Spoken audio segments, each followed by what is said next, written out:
Yes, students, good morning, everyone. In chapter hydrogen, the topics that you need to do, like जो delete हो चुके हैं, उसके अलावा जो topics हमने करने हैं, उसमें एक तो isotopes that we have already discussed. Isotopes में बहुत ज्यादा कुछ है नहीं, एक छोटा सा पैराग्राफ है NCERT में, हाइड्रोप्रोटियम, ड्यूटेरियम एंड ट्राइटियम. ठीक है, तो खास क्वेश्चन उसमें से तो कोई नहीं आते, बस एक दो कोई यूजेस के अंदर, जैसे deuterium in the form of deuterium oxide is used in nuclear reactors as a coolant. Cool करने के लिए उसको न्यूक्लियर रिएक्टर को यूज करते हैं. D2O, deuterium oxide. Tritium is the only radio active isotope of hydrogen. उसके अलावा protium पे तो कुछ खास क्वेश्चन नहीं है, मेनली वो हाइड्रोजन के जो भी यूजेस होंगे, protium will be accordingly that. उसके बाद आइसोटोप के बाद सेकंड जो टॉपिक है दैट इज हाइड्राइड्स. हाइड्रोजन के जो बाइनरी कंपाउंड्स, बाइनरी का मतलब किसी एक और एलिमेंट के साथ कंबाइन करके हाइड्रोजन जो कंपाउंड्स बनाता है, all those compounds are categorised as hydrides. चाहे हाइड्रोजन उसमें +1 ऑक्सीडेशन स्टेट में या नेगेटिव ऑक्सीडेशन स्टेट में, the term used for all those binary compounds of hydrogen with other elements is known as hydrides. तो ये hydrides वाला topic भी हमने डिस्कस किया था. 3 types of hydrides are there. Ionic hydride. Ionic hydrides are mainly formed by S and P block elements. ठीक है, S and P block elements बनाते हैं आयनिक हाइड्राइड, क्योंकि alkaline earth metal and alkali metals, इन दोनों की टेंडेंसी है इलेक्ट्रॉन लूज करने की, तो दे इजीली फॉर्म केटायन, और उनके साथ जब हाइड्रोजन कंबाइन होता है तो टिपिकल हाइड्राइड फॉर्म में हाइड्रोजन पे 1 negative charge and the compounds are known as ionic hydride, क्योंकि वो आयनिक कैरेक्टर वाले हाइड्राइड्स हैं. ठीक है, उसमें से भी लिथियम, बेरिलियम, मैग्नीशियम हाइड्राइड्स में कोवेलेंट कैरेक्टर है because of very small size of cations of lithium and beryllium. और ये जो आयनिक हाइड्राइड्स हैं एक्चुअली लिथियम और बोरॉन के जो हाइड्राइड्स हैं, lithium hydride basically that is lithium and sodium, वो यूज होते हैं आगे और फर्दर स्ट्रॉन्ग रिड्यूसिंग एजेंट बनाने में. LiAlH4 ये आपकी बुक में रिएक्शंस दी हुई है. Lithium aluminium hydride is formed by using lithium hydride, और इसको रिएक्ट करवाते हैं एल्यूमिनियम क्लोराइड से, Al2Cl6, एल्यूमिनियम क्लोराइड का जो डाइमर है. और sodium hydride is used to prepare NaBH4 B2H6 के साथ रिएक्शन से. ये दोनों ही स्ट्रॉन्ग रिड्यूसिंग एजेंट्स हैं जो ऑर्गेनिक रिएक्शंस में रिड्यूसिंग एजेंट की फॉर्म में यूज होते हैं. तो ये स्पेसिफिक यूज है इन आयनिक हाइड्राइड्स का. इनको हम एक्चुअल में you can say otherwise covalent character है लिथियम हाइड्राइड में, और ये उतना स्टेबल नहीं है बाकी हाइड्राइड जितने भी है, तो that is why it is used to prepare other stable compound. तो these are quite stable compounds. Next है आपके पास कोवेलेंट हाइड्राइड्स. कोवेलेंट हाइड्राइड जो है वो बेसिकली पी ब्लॉक एलिमेंट्स बनाते हैं. जितने भी पी ब्लॉक के एलिमेंट्स हैं, group 13 two group 17, all these elements can combine with hydrogen to form covalent compounds. और मॉलिक्यूलर हाइड्राइड्स भी नेम मेंशन है आपके बुक में, बिकॉज उन कंपाउंड्स में आयनिक कैरेक्टर नहीं होता, क्योंकि हाइड्रोजन के साथ यहाँ पी ब्लॉक में जितने भी एलिमेंट्स है they are generally more electronegative as compare to hydrogen. ठीक है, तो वो जब कंबाइन होते हैं, एक्सेप्शन आप देख सकते हो, कुछ बोरोन हाइड्राइड है या aluminium hydride, but still they all are molecular और कोवेलेंट इन नेचर. ठीक है, तो कोवेलेंट हाइड्राइड के अंदर आपको 3 कैटेगरीज मिलेंगी यहाँ पे. Covalent hydrides are classified under 3 categories: electron deficient, electron precise,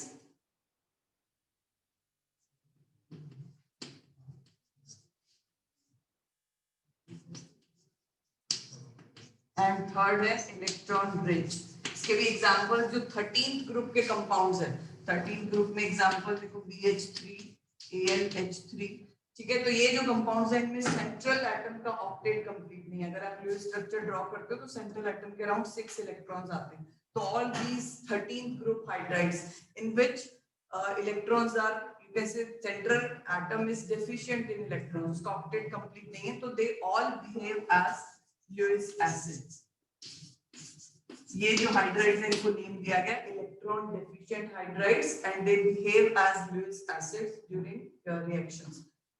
14th group के जो हाइड्राइड्स हैं CH4 सिलिकॉन हाइड्राइड, या इसके आगे और हम selenium hydride, germanium, all these hydrides have exactly equal number of electrons to satisfy the octet. उसके बाद में कुछ बचते भी नहीं है फ्री, मतलब 4 इलेक्ट्रॉन्स इनके अपने हैं, 4 ये शेयर करते हैं सराउंडिंग एटम्स के इलेक्ट्रॉन्स के साथ, and they are electron precise, sufficient number of electrons they have. तो ना इनका बिहेवियर इलेक्ट्रॉन एक्सेप्टर का होता है, ना इलेक्ट्रॉन डोनेट कर सकते हैं, तो इनका लुईस एसिड्स या लुईस बेसिस वाला कोई बिहेवियर नहीं आएगा. And these 14 group hydrides are called as electron precise hydrides. Third category में है इलेक्ट्रॉन रिच, तो उसमें ग्रुप 15, 16, 17 तीनों ही ग्रुप का एक एक एग्जांपल यहाँ मैं लिख रही हूँ. All these compounds NH3, BH3, उसके अलावा जो भी उसके बाकी के कंपाउंड्स हैं, हाइड्रोजन ऑक्सीजन के साथ H2O, फिर H2S, देन H2SE, H2P, मतलब 16 ग्रुप के बाकी एलिमेंट्स के हाइड्राइड, 17 ग्रुप में HF, HCl, HBr, HI, whatever, all these hydrides they have 15 group में एक लोन पेयर होगा सेंट्रल एटम पे, 16 ग्रुप के हाइड्राइड्स में 2 lone pairs, and 17 group will have 3 lone pairs on the atom which is directly bonded with hydrogen. तो इतने lone pairs की presence की वजह से इन कंपाउंड्स को हम इलेक्ट्रॉन रिच कंपाउंड्स कहते हैं, because these electrons can be donated to these kind of electron deficient species during a chemical reaction. And if you remember, हमने 13th group के जो reactions किए थे BH3 की या BF3 की reaction हम NH3 के साथ की हुई है, coordination bond बनाता है, तो these compounds can act as Lewis bases. तो इस टॉपिक में से ना sometimes 1 mark questions आ जाते हैं. Give one example of electron deficient hydride और इलेक्ट्रॉन रिच हाइड्राइड, और किसी भी एग्जांपल या कोई इंपॉर्टेंट यूज उनका, ठीक है. तो इन दिस वे, अदरवाइज बहुत ज्यादा डिस्क्रिप्टिव क्वेश्चंस ऐसे कि हर एक को एक्सप्लेन करो, that kind of questions are not there.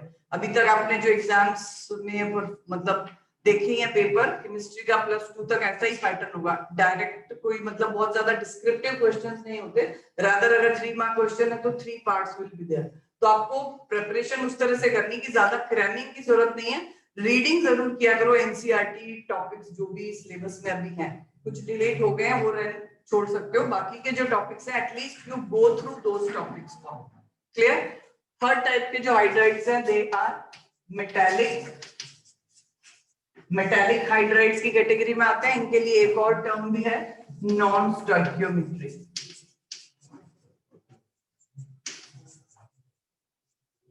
Non stoichiometric hydride, और एक और टर्म भी बुक में मिलेगी आपको, इंटरस्टिशियल हाइड्राइड. तीनों टर्म्स के अलग अलग मीनिंग है. Metallic hydrides because these are actually the hydrides of group D and F block met. Generally metals हैं उन दोनों ग्रुप्स में, D and F block element जो हाइड्राइड्स बनाते हैं, they are classified under. So you can see that entire periodic table में जितने elements हैं except 3 groups are there, 7, 8 and 9, जिसके एलिमेंट्स हाइड्रोजन से रिएक्ट नहीं करते, हाइड्राइड्स नहीं बनाते. उसके अलावा सारे ग्रुप्स जितने भी हैं 7, 8, 9 को छोड़ के, they all react with hydrogen to form hydrides. और ग्रुप 6 में क्रोमियम है, सिर्फ जो क्रोमियम हाइड्राइड बनाता है, बाकी ग्रुप 6 के एलिमेंट्स भी हाइड्राइड नहीं बनाते. तो ये पीरियोडिक टेबल में जो 3 ग्रुप्स हैं 7, 8 and 9, ये तीनों ग्रुप्स को हम हाइड्राइड गैप भी कहते हैं. These 3 groups of periodic table do not form hydride by treating with hydrogen. इस तरह के बाइनरी कंपाउंड्स उनके एग्जिस्ट नहीं करते. क्लियर. एंड ग्रुप 6 में से सिर्फ एक क्रोमियम का हाइड्राइड नोन है, बाकी कोई एलिमेंट हाइड्राइड नहीं बनाता. अब मेटालिक इसीलिए क्योंकि मेटल्स के हाइड्राइड्स हैं. यस, रीजन स्टेबिलिटी नहीं है, या मोर ओवर कॉम्बिनेशन नहीं, मतलब direct combination is not possible. If they try to form the compounds are not stable. Even you can say they don't react with that due to reactivity problem, you can say. And उनके लिए जो terms और use है, एक तो metallic का मतलब यहाँ पे मेटल्स के ही हाइड्राइड है, अदरवाइज ये भी मेटल्स के हैं, बट आपने डिफरेंस देखा है कि डी ब्लॉक जो एलिमेंट्स हैं उनकी कैरेक्टरिस्टिक प्रॉपर्टीज पीरियोडिक टेबल में हमने की है कि दे आर फिजिकल प्रॉपर्टीज जो है मेटल्स वाली, जो आप 8th 10th क्लास में पढ़ के आए हो, high malleability, high ductility, high electrical conductivity, वो सारी प्रॉपर्टीज आपको डी ब्लॉक एलिमेंट्स में मिलती हैं. S block elements are soft metals, जो कहते हैं वो रिएक्टिविटी में बहुत हाई हैं, बट फिजिकली मेटेलिक नेचर जो है वो डी ब्लॉक एलिमेंट्स में ज्यादा, तो इसलिए जो टर्म दिया है मेटेलिक इसका हाइड्राइड्स का, that is given to these hydrides. और एक और बेसिक डिफरेंस है, आयनिक हाइड्राइड्स सॉलिड स्टेट में इलेक्ट्रिसिटी कंडक्ट नहीं करते, क्योंकि आयनिक कंपाउंड्स का बिहेवियर आपने पढ़ा है कि ions are strongly held together, तो जब तक वो मोल्टन फॉर्म में नहीं आएंगे या उनको लिक्विफाई नहीं किया जाएगा तब तक उसके आयंस फ्री नहीं होंगे। तो ionic hydrides are non conductor of electricity in solid form, but they conduct electricity in molten form और एक्वस फॉर्म।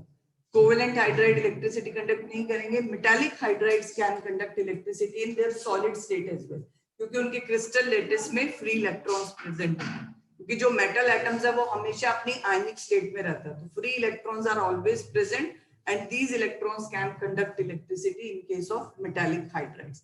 और नॉन स्टोइकियोमेट्रिक का रीजन ये है कि ये वाले जो हाइड्राइड्स हैं, अब आप इसमें फॉर्मूला देखो,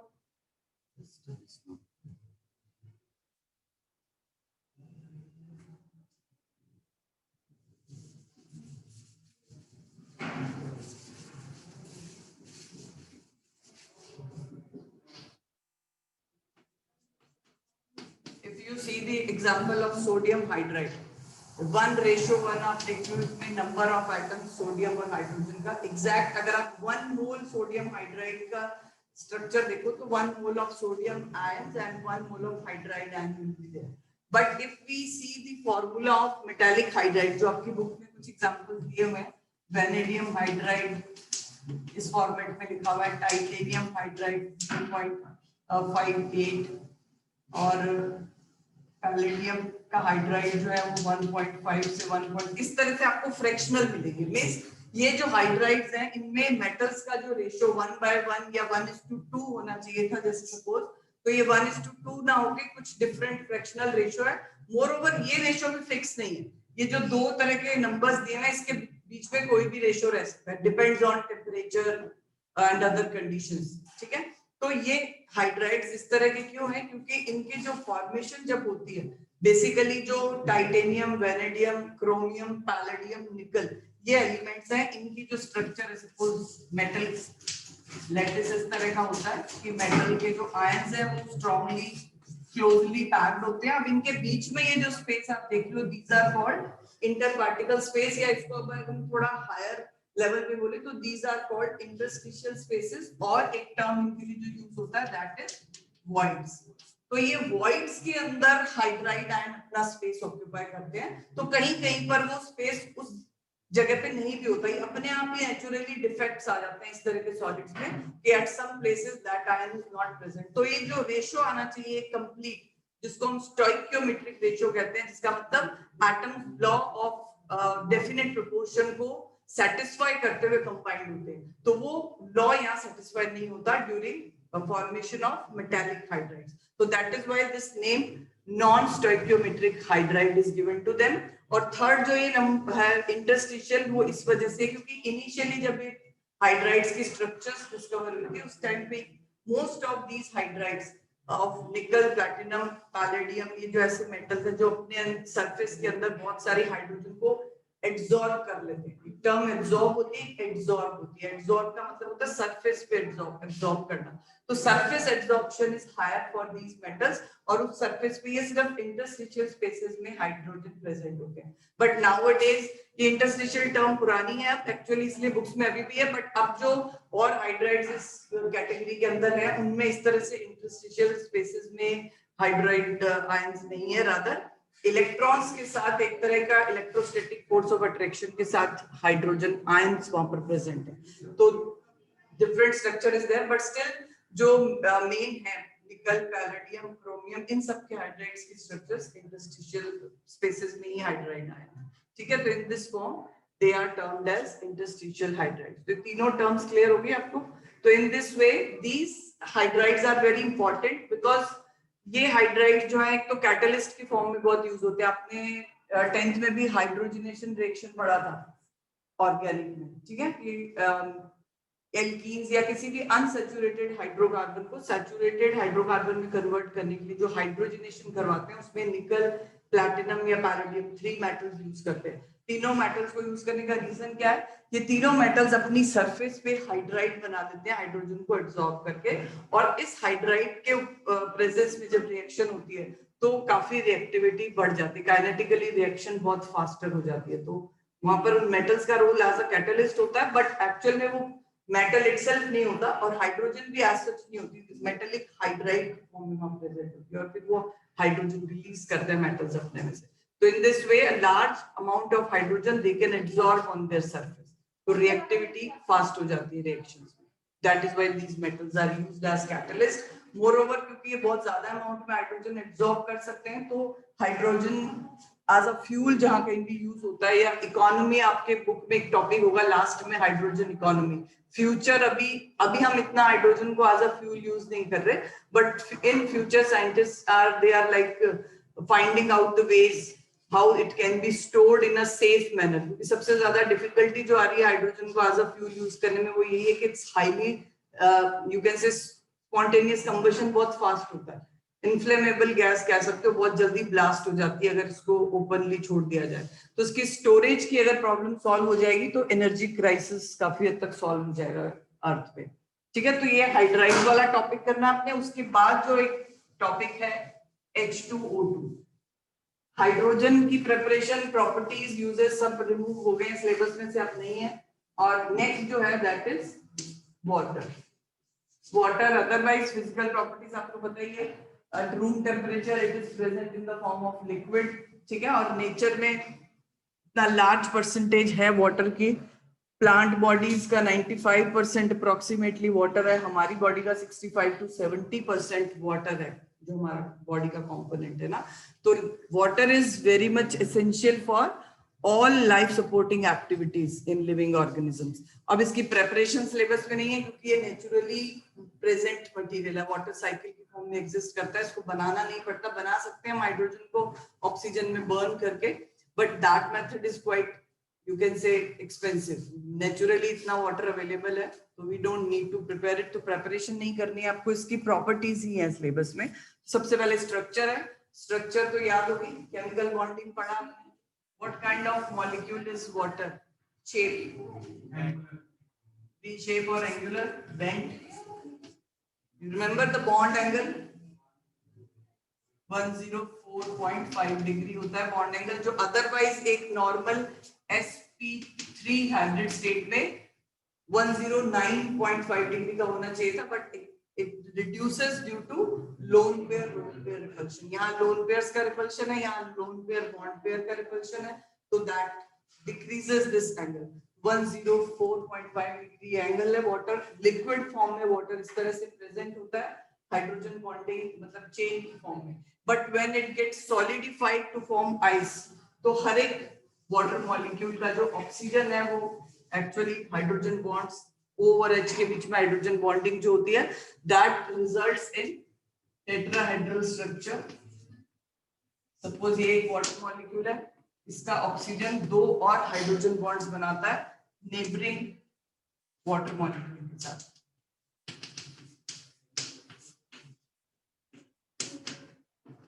और हर एक ऑक्सीजन आपको टेट्राहेड्रल मैनर में हाइड्रोजन बॉन्डिंग के साथ मिलेगा। तो in this way a kind of network और cage like structure is formed in which, यहाँ पर जो स्पेस आप खाली देख रहे हो, यहाँ एयर ट्रैप हो जाती है। तो अदरवाइज जब वाटर आइस फॉर्म में होता है एट 0 डिग्री सेल्सियस 273 केल्विन, इस टेम्परेचर पे लिक्विड वाटर की डेंसिटी सॉलिड फॉर्म आइस के कंपैरेटिवली ज्यादा होती है, and that is why ice floats over water. देखते हो ना घर में कभी भी आइस ऐड करते हो वाटर में या किसी भी मिल्क शेक में डाल रहे हो तो वो फ्लोट ही करती है, कभी सिंक नहीं करती। तो that is because of this kind of structure, that when water molecules arrange in this manner, मतलब टेट्राहेड्रल जो अरेंजमेंट दिख रहा है, हर एक ऑक्सीजन टेट्राहेड्रली 4 हाइड्रोजन के साथ अटैच हो जाता है विद 2 हाइड्रोजन बॉन्ड्स। तो बीच बीच में वेकेंट स्पेस, ये सारे आगे फर्दर इस तरह की स्ट्रक्चर है। तो यहाँ पे सारी जो वेकेंट स्पेसेस है उसमें एयर जब ट्रैप हो जाती है तो डेंसिटी डिक्रीज हो जाती है आइस की। अब इसके बाद जैसे ही टेम्परेचर फर्दर राइज होता है 273 टू 277 केल्विन तक जब वाटर को थोड़ा सा भी हम हीट करते हैं तो ये हाइड्रोजन बॉन्ड्स ब्रेक होना स्टार्ट हो जाते हैं. Because of breaking of these hydrogen bonds water molecules closer आना स्टार्ट हो जाते हैं और उस केस में डेंसिटी इंक्रीज होने लगती है. अप टू 277 केल्विन और 4 डिग्री सेल्सियस तक ये प्रोसेस चलता रहता है, ब्रेकिंग ऑफ हाइड्रोजन बॉन्ड्स. मतलब इस तरह की स्ट्रक्चर टूटने लगती है. सारे हाइड्रोजन बॉन्ड्स नहीं टूटेंगे बिकॉज लिक्विड वाटर में भी हाइड्रोजन बॉन्डिंग होती है. That is why it is existing in liquid form at room temperature. ठीक है. तो कुछ हाइड्रोजन बॉन्ड मतलब ये जो केज लाइक स्ट्रक्चर है ये ब्रेक हो जाता है and due to that molecules start coming closer और उस वजह से वाटर की डेंसिटी बढ़नी स्टार्ट हो जाती है. And 277 kelvin is the temperature और 4 degree Celsius is the temperature where water has highest density. और इसके बियॉन्ड जब और वाटर को हीट करते हैं तो थर्मल एक्सपेंशन स्टार्ट हो जाता है, वॉल्यूम बढ़ना शुरू हो जाता है और डेंसिटी डिक्रीज होने लगती है. तो दिस इज द रीजन, ये आपकी बुक में फिजिकल प्रॉपर्टीज में एक्सप्लेन किया हुआ है, why water has higher density than ice and why water has highest density at 4 degree Celsius. तो 4 डिग्री सेल्सियस पे हाईएस्ट डेंसिटी का यही रीजन है कि ये जो केजेस हैं, open cage like structure, it gets decomposed और starts breaking due to higher temperature beyond zero.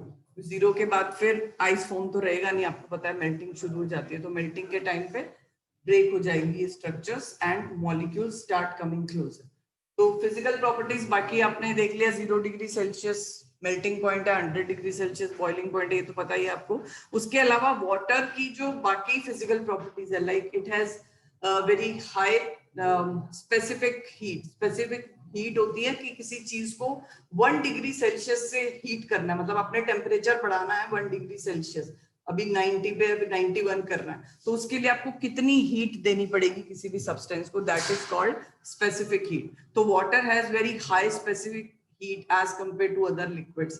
Thermal expansion भी ज्यादा है, और भी properties, enthalpy of fusion, enthalpy of vaporisation काफी हाई है वाटर की. तो ये सारी प्रॉपर्टीज वाटर को एक अच्छा सॉल्वेंट बनाने में हेल्प करती है. तो वाटर अदरवाइज वैसे सॉल्वेंट के लिए डाइलेक्ट्रिक कांस्टेंट एक you can say physical property है. उसका मतलब होता है एक ऐसी टेंडेंसी एक लिक्विड के अंदर जो किसी भी आयनिक कंपाउंड्स के पोल्स जो या आयंस को सेपरेट कर सके. तो this properties highest for other liquids. अगर हम कंपेयर करें बाकी इनऑर्गेनिक लिक्विड्स में, तो water has highest dielectric constant 79.38 के अराउंड है. और इस हाई कांस्टेंट की वजह से वाटर किसी भी आयनिक कंपाउंड को इजीली उसके आयंस में डिसॉल्व मतलब डिसोशिएट कर सकता है. और जब आयन डिसोशिएट हो जाएंगे तो वो सॉलिड अपने आप डिसॉल्व हो जाएगा. That is why water is called as universal solvent.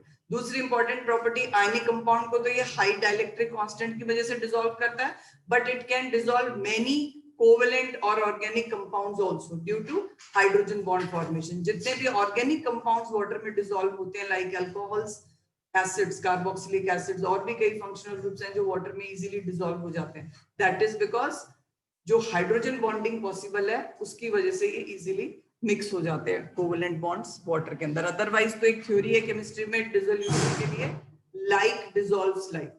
कि अगर कंपाउंड का नेचर उस तरह का है जैसा सॉल्वेंट का नेचर है, तभी वो चीजें डिसॉल्व होंगी. तो वाटर इज पोलर मॉलिक्यूल. तो पोलर होने की वजह से आयनिक कंपाउंड्स में भी पोल्स होते हैं, और ऐसे सारे ऑर्गेनिक कंपाउंड जिनमें पोलैरिटी है. बट पोलैरिटी का मतलब ये नहीं कि आप कह दो कि जैसे इस तरह के मॉलिक्यूल है हेलो एल्केन्स. हेलो एल्केन्स में से सिर्फ फ्लोराइड्स हैं जो हाइड्रोजन के साथ बॉन्डिंग कर पाएंगे वाटर के अंदर. तो that is why fluorides are soluble, but बाकी एल्काइल हैलाइड सॉल्युबल नहीं है वाटर में. पोलैरिटी तो उनमें भी है, बट पोलैरिटी के साथ साथ रीजन है, अगर वो चीज या वो ऑर्गेनिक मॉलिक्यूल वाटर के अंदर हाइड्रोजन बॉन्डिंग कर पाता है, intermolecular hydrogen bonding, then only it will be soluble in water. तो ये कुछ फिजिकल प्रॉपर्टीज हैं. Main chemical properties, first one is, अब यहां से आप नोट कर सकते हो reactions, chemical properties of water.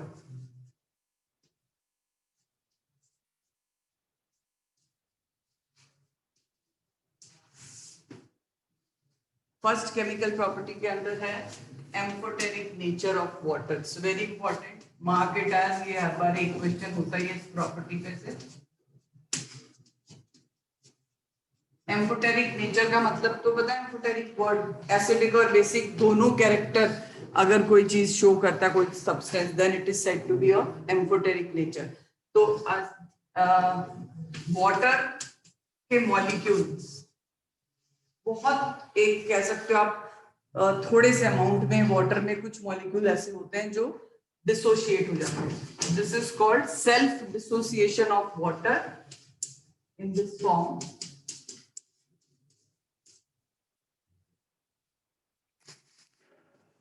H2O plus H2O, इसमें एक water molecule hydrogen ion accept कर रहा है। If you can see here, one molecule of water has accepted one proton from this molecule और ये बना रहा है H3O पॉजिटिव, और इस वाटर मॉलिक्यूल ने हाइड्रोजन आयन डोनेट किया है and it has converted into OH negative.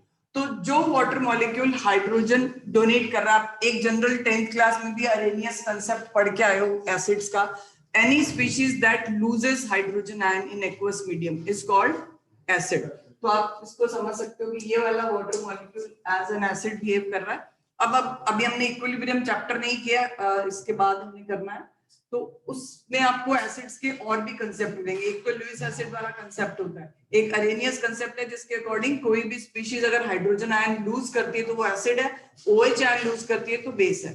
But उसके बाद एक कंसेप्ट आई थी ब्रॉन्स्टेड लॉरी कंसेप्ट, उसके अकॉर्डिंग अगर कोई स्पीशीज हाइड्रोजन आयन लूज कर रही है तो वो एसिड ही है, बट दूसरी स्पीशीज जो उस हाइड्रोजन आयन को एक्सेप्ट करती है तो all those hydrogen ion acceptors are said to be base. ठीक है, तो इसको हम ब्रॉन्स्टेड, उसी को नेम भी उस कॉन्सेप्ट के बेस पे Brønsted acid and Brønsted basis कहा जाता है।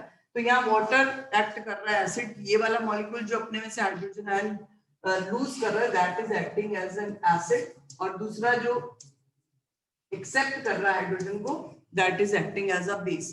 अब यहाँ देखो, अब जिसने हाइड्रोजन आयन लूज कर दिया it has converted into OH ion. अब OH आयन की काफी हाई टेंडेंसी हो जाती है वापस से प्रोटॉन को एक्सेप्ट करने की, तो ये बन गया प्रोटॉन एक्सेप्टर। प्रोटॉन एक्सेप्टर क्या हुआ? Base, Brønsted base. इसको हम कॉन्जुगेट, ये ब्रॉन्स्टेड एसिड है तो ये उसका कॉन्जुगेट बेस होता है, ये ब्रॉन्स्टेड बेस है तो इसका ही कॉन्जुगेट एसिड होता है। ये एसिड क्यों हो गया? क्योंकि इसके पास एक हाइड्रोजन आयन एक्स्ट्रा है which it can donate easily.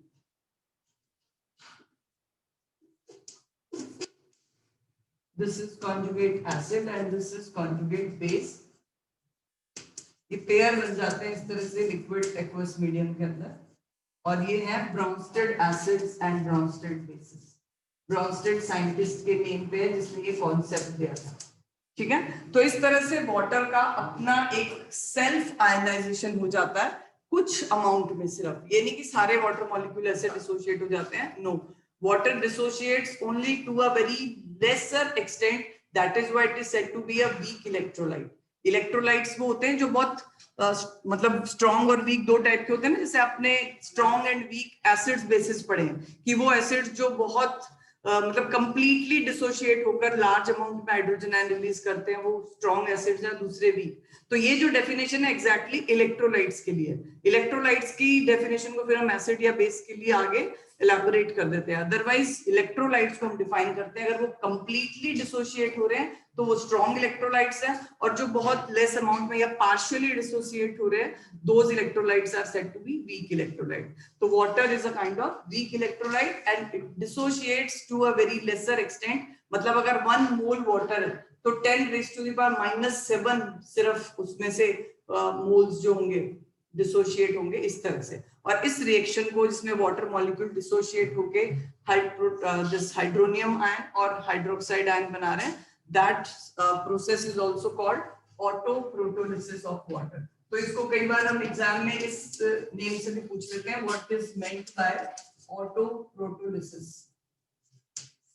Self ionisation का मतलब है, ठीक है, वाटर ने अपने में से प्रोटॉन को रिलीज किया, तो सेल्फ प्रोटोलिसिस ऑफ वाटर। और एम्फोटेरिक नेचर को आगे फिर फर्दर, एम्फोटेरिक नेचर का रीजन ये है कि यहाँ पे वाटर जब डिसोशिएट हो रहा है तो दोनों तरह का बिहेवियर शो कर रहा है। अब इसको प्रूव करने के लिए हम वाटर की एक एसिड और एक बेस के साथ रिएक्शन करवा सकते हैं, that will prove the amphoteric nature of water. For example, when water is treated with any acid, water एक बहुत वीक इलेक्ट्रोलाइट है, तो जो भी एसिडिक सब्सटेंसेस होंगे इसके कंपैरेटिवली स्ट्रॉन्गर एसिड होंगे। तो whenever water is treated with HCl, book में H2S के साथ है, वो भी रिएक्शन कर सकते हो। मैं HCl के साथ लिखवा रही हूँ कि आप पढ़ चुके हो 10th में, इजीली आपको रिएक्शन याद भी रहेगा। तो ये forms H3O positive plus chloride ion, और जो रिएक्शन आपकी बुक में है that is H2O plus H2S। सब एक्वस मीडियम में, साथ में एक्वस लिख सकते हो, बट अदरवाइज इटसेल्फ अंडरस्टूड ये कि वाटर प्रेजेंट है तो एक्वस मीडियम नहीं है, प्लस हाइड्रोजन सल्फाइड आयन। तो in this way water reacts with acids which are stronger acidic than water in this way. अब यहाँ पे एसिड का यही है, वाटर का रोल क्या हुआ? It is acting as a base because water is accepting that proton.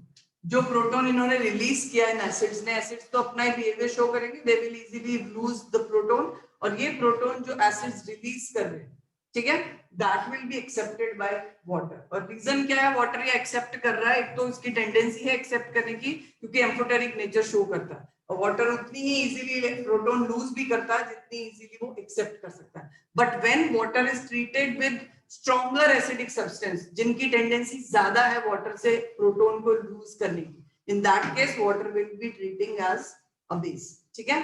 और ये जो हाइड्रोजन आयन रिलीज होता है एक्चुअल में, ये कभी भी इतना छोटा होने की वजह से साइज में इंडिविजुअली आप कह लो कि एग्जिस्ट नहीं कर सकता। जब भी एक्वस मीडियम प्रेजेंट होगा, that proton will combine with water molecule to form hydronium ion. तो ये भी एक चीज याद रखनी कि अकेला H पॉजिटिव नहीं लिखना आपने कभी, ठीक है। सिंगल प्रोटोन H पॉजिटिव क्या, एक प्रोटोन ही बचा ना हाइड्रोजन आयन के अंदर, तो hydrogen ion can not exist in that form because of its very small size, it is just a proton now, electron तो हट गया उसका, तो it easily combines with or it is accepted by water molecule to form this species known as hydronium ion।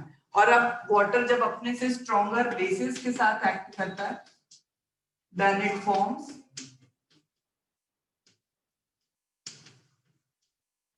यहाँ आप 2 water molecule कर सकते हो।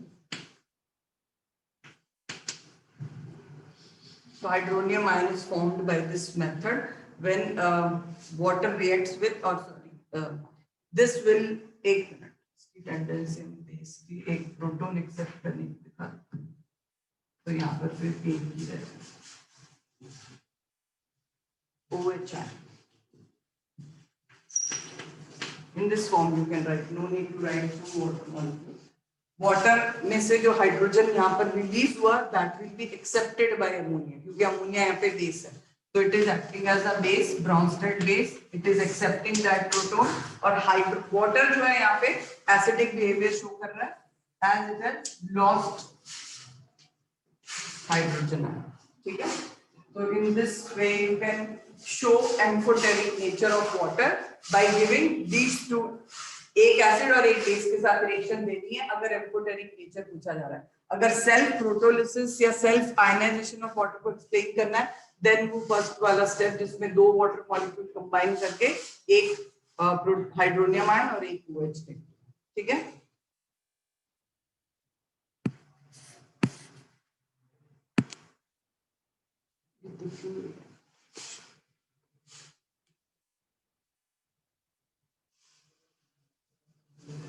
नेक्स्ट रिएक्शन है हाइड्रोलिसिस।